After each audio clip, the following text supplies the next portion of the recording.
Brigitte Bardot, sa renommée est mondiale. Elle l'est même tellement qu'une exposition consacrée à l'actrice française fait depuis plusieurs mois le tour du monde. Après avoir remporté un formidable succès aux États-Unis, Bébé Forever tourne en ce moment en Asie, Thaïlande, Vietnam, Inde, Philippines et puis en Chine. Henri-Jean Servat, merci d'avoir accepté notre invitation. Vous êtes le commissaire de cette incroyable exposition. Comment expliquer l'engouement du public étranger pour une actrice française, même si elle s'appelle Brigitte Bardot? Mais parce qu'elle a Bardot rayonne à travers le monde, je dirais. Elle est quelqu'un qui a apporté de l'érotisme. Souvenez-vous ce qu'était le cinéma français dans les années 50, quand Bardot est apparu, c'était un peu guindé, les actrices emperlées, permanentées. Bardot a fait souffler un vent de liberté sur le cinéma français à travers le monde. Et à l'origine, il y avait une très belle exposition, que j'avais faite à Boulogne-Billancourt, puis à Saint-Tropez, 120 000 visiteurs à Paris, 90 000 à Saint-Tropez, et quelqu'un qui s'appelle François Spargel, je lui rends justice, a eu l'idée de vouloir faire une exposition dans les hôtels Sofitel à travers le monde. Vous l'avez dit, Isabelle, il y a eu dans 4 villes au monde, Los Angeles, Washington, Chicago, New York, ça n'a pas des amplis. Alors en plus c'est une exposition qui est gratuite, les photographes ont abandonné leurs droits, ils ont gagné assez d'argent avec Bardot, donc ils ont abandonné les droits, et à la suite de ça, l'exposition est maintenant en Asie, vous l'avez dit, elle a démarré à Bangkok, actuellement elle est à Saigon, après elle va aller à Manille, et après à Bombay, et en même temps qu'elle est en Asie, elle est en Chine, à Pékin, et puis il y a 2 villes de Chine. C'est quoi, 2 expositions en parallèle? Il y a deux expositions en parallèle, et les gens, et ce qu'a fait Bardot, moi je lui rends justice parce que j'idolâtre Bardot, qui était quelqu'un qui a fait souffler la liberté, qui m'a appris plein de choses formidables, et qui est mon ami en plus, et j'en suis fier. Elle a tenu à ce que l'exposition, vous savez, l'Asie n'est pas un pays qui est très correct avec les animaux. On mange du chien, on fait bouillir du chat, on se comporte extrêmement mal. Une ardente défenseuse des animaux. Et alors elle ne voulait d'abord pas que l'exposition allât là-bas. Elle m'a dit non, je ne suis pas d'accord parce que j'ai pas raison d'aller faire plaisir à des gens qui se comportent mal.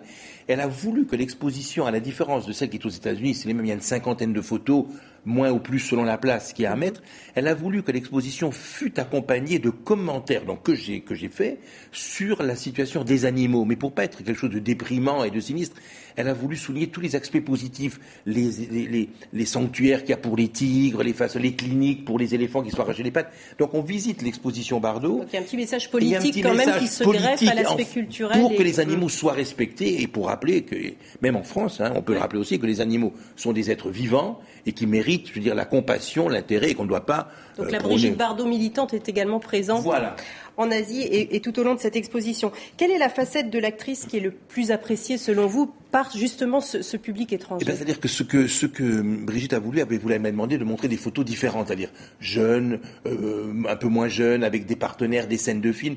Et c'est même aux États-Unis, il y a des photos, un peu dénudées par exemple, beaucoup dénudées, qui n'ont pas été retenues, qu'il a fallu laisser dans la coulisse.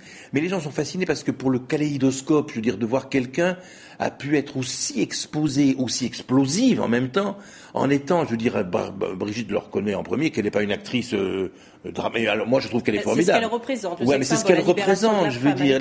Et surtout, ce qui me plaît beaucoup, c'est que les gens sont conscients du fait que Brigitte a été un moment et un monument de l'érotisme, du cinéma, de la vie sociale, de la modernité française, donc internationale.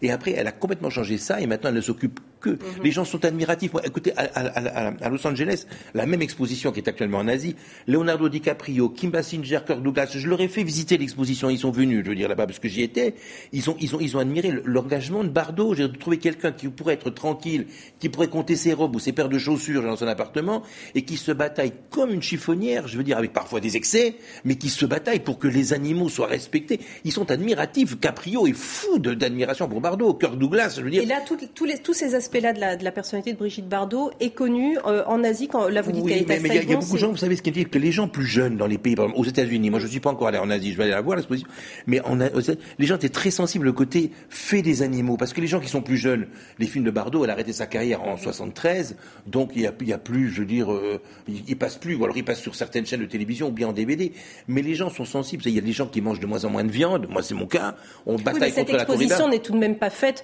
pour montrer cet aspect-là de Brigitte Bardot, c'est quand même l'icône cinématographique. Bien sûr, mais ils connaissent Bardot pour les prises de position, il y a une fondation en France, Brigitte Bardot, qui se bataille pour lutter en faveur des éléphants, dans le monde entier.